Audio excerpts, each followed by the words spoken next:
What's up, ladies and gentlemen? This is Brad from the Rules of Villainy podcast coming at you with another local meta report out of St. Louis, Missouri, where each and every week I bring to you the best decks of the local constructed scene, showcasing its players and the great stores that host Disney Lorcana week to week. The set championships are a week away already. A week away, and people are out there trying their best to get their decks finely tuned to win that hero playmat and promotional enchanted card.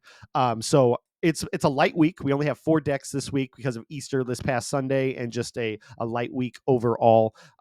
Some people I couldn't get a hold of, which is totally fine. Some people wanted to hold on to their deck list just because of the set championships. Totally respectable. So we only got 4 decks tonight. So we'll get through this really quick, especially because when you're done with this video, if you were watching this on Saturday, April 26th, we are live at One for All Games in Peoria, Illinois, broadcasting a 1K tournament of Disney Lorcana that's surely going to be a lot of fun. We can't wait to drive out there and meet these guys and just play some great Lorcana and hopefully make an entertaining stream for you guys. So please, by all means, go check that out when you're done with this, or heck, even pause this video and go check it out if it's the middle of the day. This video will still be here. So we just appreciate you tuning in at all. And with that being said, let's get into the decks this week.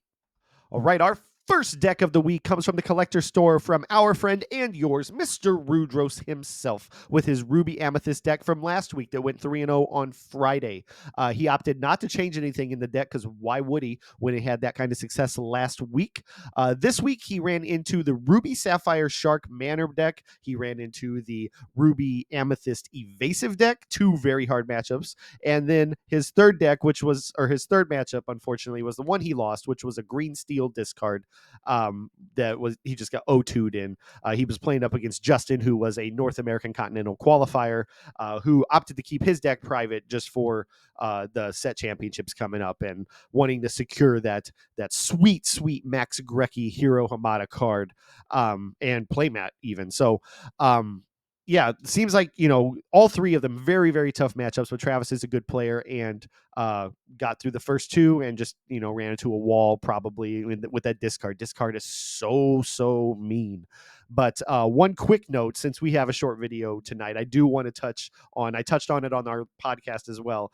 I did a really, really fun video with Travis last week. I recorded it with him, I think, the Friday before. He released it this past Wednesday. I'm going to link it again in the description below. So much fun to do. I only recorded my parts to a pre-recording of him singing, and then the final product came out on Wednesday.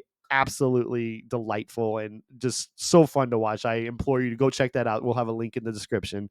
Shout out to you, Travis. Thank you for providing your deck again, and good luck in the upcoming set championships. All right, moving on to Manticore Game Shop in O'Fallon, Missouri. We have Megan with another Amethyst Steel 3-0. Her matchups being Puppies, which I believe are probably Amber Sapphire. She did play a Steel Song variant of Amber Steel, and then her final game was against Blurple Sapphire Amethyst. Things to note that she specifically noted in her message to me. I'm still laughing about the Stingle Song or whatever I said. Fire the Cannons, 2 of in this deck that she actually found a lot of success with. Very clutch situations where Fire the Cannons really earned its place in the deck, as well as Happy. She said Happy was always there threatening a crab boost to just take something out. So Happy is evasive on turn. So a nice cheap addition for some Diablo threat or whatever is because everything is evasive right now. It's absolutely ridiculous, especially as soon as you see Emerald, it's probably paired with Amethyst, and there's 16 birds in that deck that are just menacing. That wasn't her case this week, but it's a good tool to have that evasive on turn on that Happy. One thing I would wonder is if I was running this deck, if the Dwarf Mine would be a good addition just to get more value to move him over to it and somewhere in the middle of the game and get that extra 2 damage on something. Just something to think about. Obviously, she doesn't need to do it right now because she's 3-0 again, I think, for the 3rd week in a row. And one of my other favorite cards in this deck, when I'm looking at it, is just that Giant Cobra. I've still not come to expect that whenever I play this deck. It's such a sneaky card that just instant 2 lore if you just discard something. And clutch game winner, I'm running 3 of them in my Jafar wheel just because of that instant lore that needs to happen if need be. It's so much fun and fits perfectly in here. And congratulations to Megan. Still at Manticore Game Shop on Thursday night, we had another 3-0. They had 13 people there that night, which is a little bit larger than usual from what I've seen in the last several weeks and the times that I've been there. So awesome to see that many people playing Lorcana at Manticore. We have Steven at 3-0 with a bye at not to discredit him at all. He made sure that I was aware that it was a bye, but he moved off of Blurple to play a Ruby Amethyst deck he calls Space Evaders, mostly probably because everything is evasive and just a nuisance. It looks like a really, really fun deck. One thing that immediately draws my attention is the Jim Hawkins package being in here. I just brought this up on the podcast this week of the Jim Hawkins package, how I've always loved that. He didn't go all in on it. He's only running 2 gyms, but it's only because he's running 6 locations. But and I think that's totally fine. If he was running more gyms, he'd probably max out the locations as well, maybe even add a few more, because the purpose of Jim is to get that location out for free and move him to it.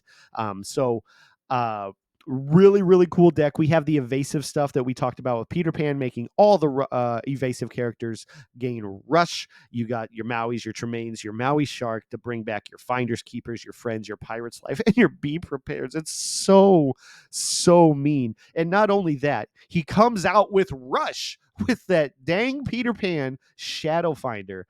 The more I see this deck, the more I want to check it out. Honestly, I think it looks like a lot of fun, and throwing the Jim Hawkins package in there too might have just sold it for me. Honestly, it's really, really cool. Not surprised that he went 3-0 with it. I'm a little surprised to see the dragon in there actually with without the ramp. 9 cost is really, really hard to get to. But if you're at that point of the game in this game with this deck, that hard removal is probably worth it. So shout out to Steven for running a deck like this. I would love to see it in action. I'm not brave enough to run it tomorrow or today if you're watching this at the live stream in Peoria. But maybe at set championships, this is something I might finally go back to Ruby Amethyst for the first time since set 2. Very cool. Congratulations to Steven, and hope to see you on here again. All right. Just as I was wrapping up the week with only having 3 decks, Mitchell got back to me on Discord to let me know that his 3-0 at the collector store tonight was the same Blurple that he ran last week, the Amethyst Sapphire that we saw with the Peter Pan and Iago package that's been popping up in a lot of Amethyst decks. He's running 3 Peter Pans here, 2 Iagos, given that Iago rush. By the time he comes out, he does the damage with that 4 strength, 6 body that Vanish doesn't matter. He's done the work that he needs to. And if he sticks around, he's going to wreak even more havoc to your board. So any kind of action to get him off the board would be very wise. But other than that, looks like a very standard Blurple.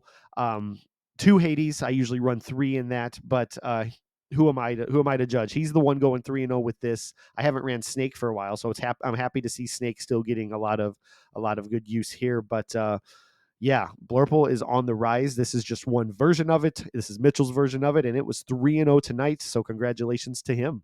All right, that's going to wrap it up for this week's Local Meta Report. Thank you so much for tuning in. If you like this content, please hit the like button, the subscribe button, or the bell for notifications, which helps us greatly and gets you the content as quickly as it comes out. We no longer just only do the podcast on this channel. We now have Deck Test Tuesdays on Tuesday, of course, with Andy and Kirsten. We have live videos once in a while, including right now, on Saturday, April 26th. If you are watching this, we have a live stream happening over in our live section of this channel.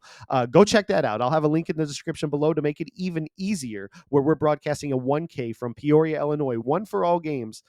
Some live Disney Lorcana, always fun to watch. So we hope you enjoy that, and give us your feedback. We would love to hear it. We're on all the socials at Rules of Villainy. We even have our own Discord server. All of that linked below. Check that out. We'd love to hear from you and get any feedback is good feedback to us, and we're just trying to improve because we love this game, we love making this content, and we love the community, and that's something we're all a part of. So thank you for tuning in, and I hope to see you next time.